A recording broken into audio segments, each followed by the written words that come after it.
Hello everyone, welcome back to my channel. Today I'm so excited we're going to be doing my August wrap-up and my September TBR. August was a really great reading month for me. I don't know what was in the water, but I think almost everything was either a 4 or a 5 star with the exception of one book.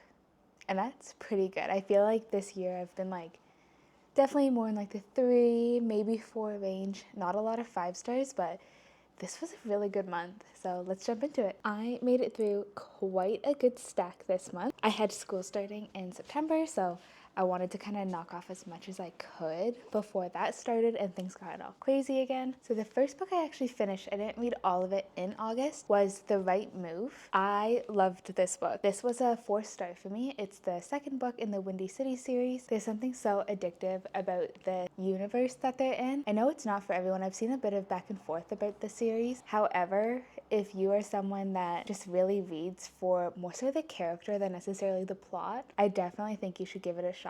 After that, I finished up the tandem read in Throne of Glass. I believe this book comes before this one, but if you're reading them in tandem, you read them back and forth anyways. So starting with this one, I actually really loved this book. I wasn't expecting to necessarily love either of these books just because of the tandem read, the size. I thought that was going to ruin them for me. However, this I gave a 5 star, which thinking about it now, I'd probably give it more of to be picky, like a 4.5 or 4.75. This one kind of focused more on the main characters. We have Dorian, Aelin in this one, Rowan, and Manon, I believe. So I feel like if you're really into that kind of almost more of an inner circle than the other book, this is the one that you're really gonna love. Tower of Dawn mainly focuses on Cole and Irene. The other set of characters that we're following is Nezran and Sartak. I haven't said either of those names out loud before, so I hope that's how you pronounce them. This book is definitely a slow move. I think the whole point of the tandem read is to help people get through this one, more so Empire of Storms. I've also seen some people do their rereads of Throne of Glass and they skip this one entirely. Nearing the end of the tandem read, this was actually one of my favorite stories to follow. I believe I've said this before that I didn't really care about Cole as a character.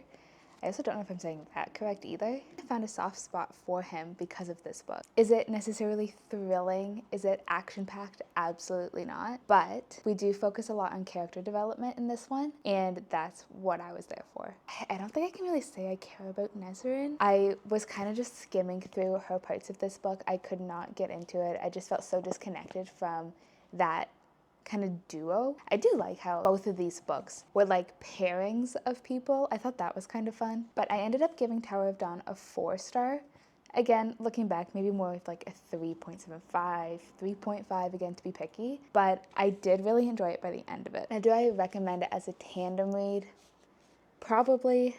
I think if I were to reread the whole series, what I would do is maybe tandem read half and then finish this one and finish this one. I don't think you have to go back and forth the whole way. I mean, you can kind of see even in Empire of Storms, there is a big chunk where you're just focusing on this book. So yeah, maybe start it if you're not loving the tandem read. Honestly, don't continue. You don't have to. Moving along to the next book I read. This book, at least in my head, was the rom-com-y kind of book of the summer, and it took me a long time to kind of give in to read it. I wish I would have read it earlier in the summer because it is such a summer mood read. However, I finally got around to reading Abby Jimenez Just for the Summer. This book is worth the hype. I haven't really fallen in love with a romance book in a long while, but this one, I don't know what the heck she put in it. I sat down and I read it the whole time. I just finished it in one sitting. It's a reasonably large book. It's, yeah, just under 400 pages, but it actually is so good. It was so worth it. I liked that the main conflicts, I guess you could call them, wasn't the couple, and that was so refreshing. I wish there was more books that was me and my partner are tackling this issue instead of my partner is the issue. I thought it was a lot more realistic and a lot easier to fall in love with the characters because of that. We also deal with some heavier topics in this book like grief, boundaries, toxic relationships. There is everything in this. I didn't know I needed this book as much as I did, and now that I've read it, I think this could very easily become one of those books that I revisit every year,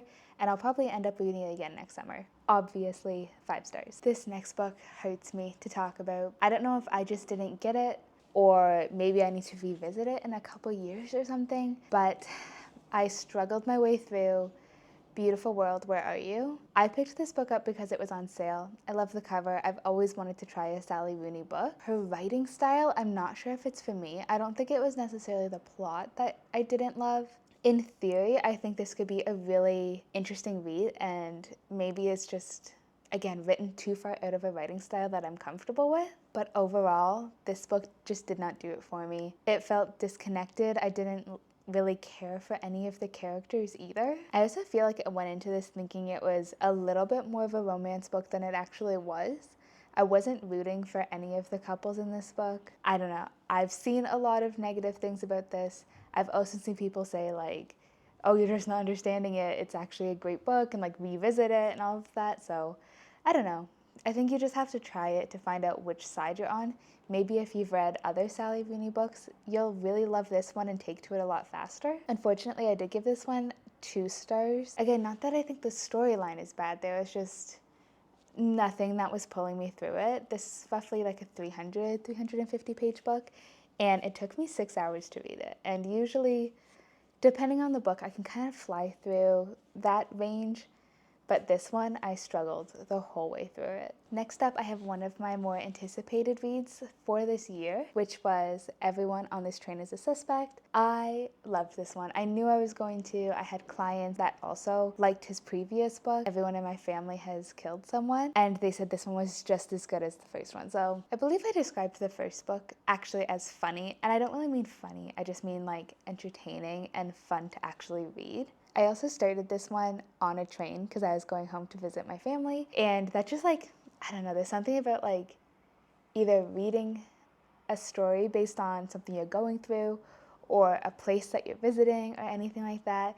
And to me, reading this on a train just like completed the vibe. But I had so much fun reading this. His writing style is so digestible and so fast. I never guess the plot twist that he puts in these books. And I think that's a part of the fun because he does drop hints the whole time. But I don't know if anybody would actually read this book, understand the hints, and guess what's going on correctly. So if you haven't tried a book by Benjamin Stevenson, I highly, highly, highly recommend. You don't have to read the other book that kind of goes with this one. They're both completely standalone. So feel free to jump into either. This one's on a train. Everyone in My Family Has Killed Someone takes place in more of like a mountain, I believe. And it's definitely like kind of a winter read vibe. So if you're starting to kind of transition into your fall books, I would definitely recommend this. And in the winter, maybe go backwards and read the other one. And then the last book I read in August, this one I was not expecting to read at all. I had never heard of it. My friend ended up picking it up while we were at Indigo together.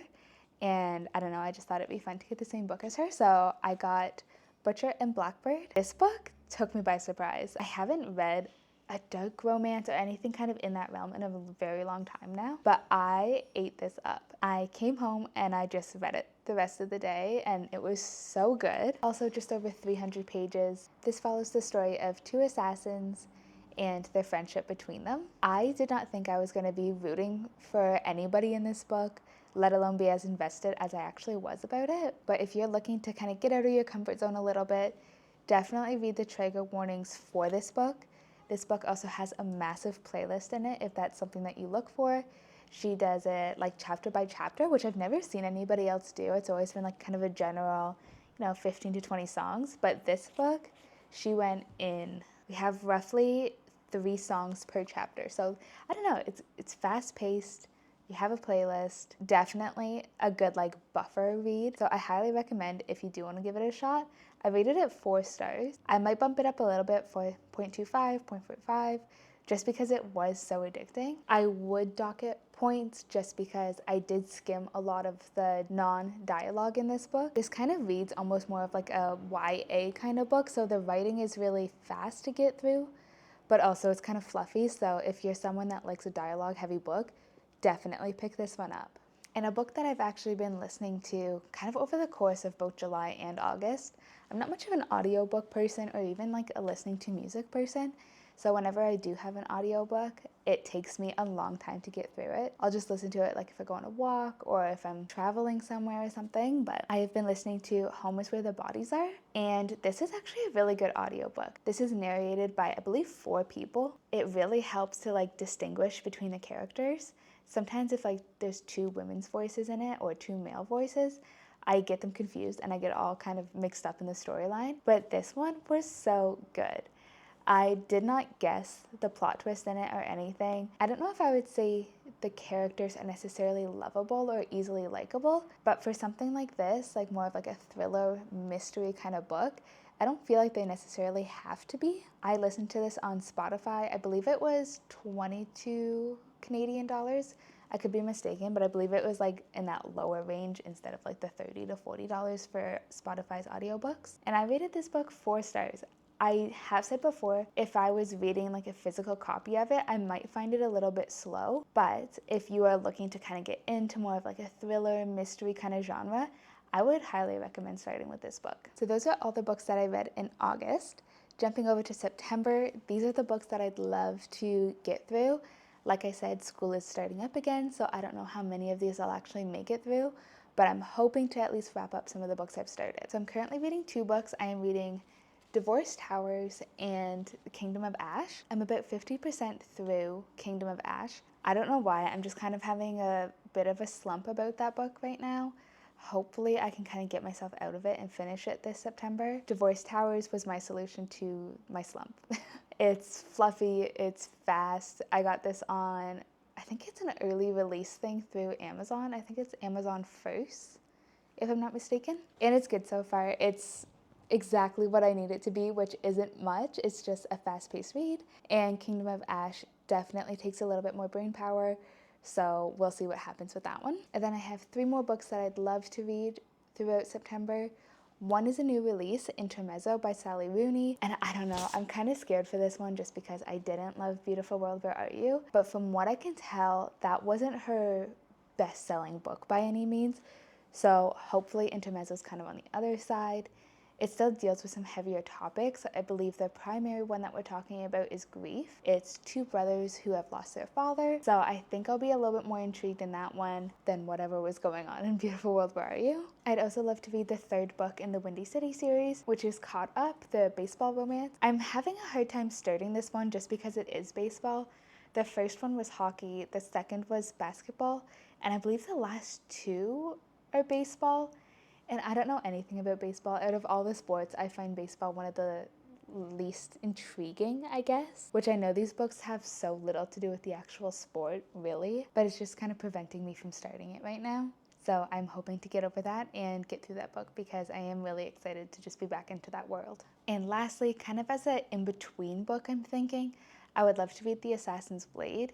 Even if I need to take a break from Kingdom of Ash, I would love to kind of jump over to The Assassin's Blade just to feel like I'm still getting through Throne of Glass. I am really enjoying it. I think it's one of those series that once you've read it the first time, it's easier to love it the second time just because you're already familiar with what's kind of happening and where things are going. So yeah, that was the 8 books that I read in August and the 5 books I would love to get off my TBR in September. Thank you so much for clicking on this video. Like, comment, subscribe, all the YouTube things, and I will see you next week. Bye!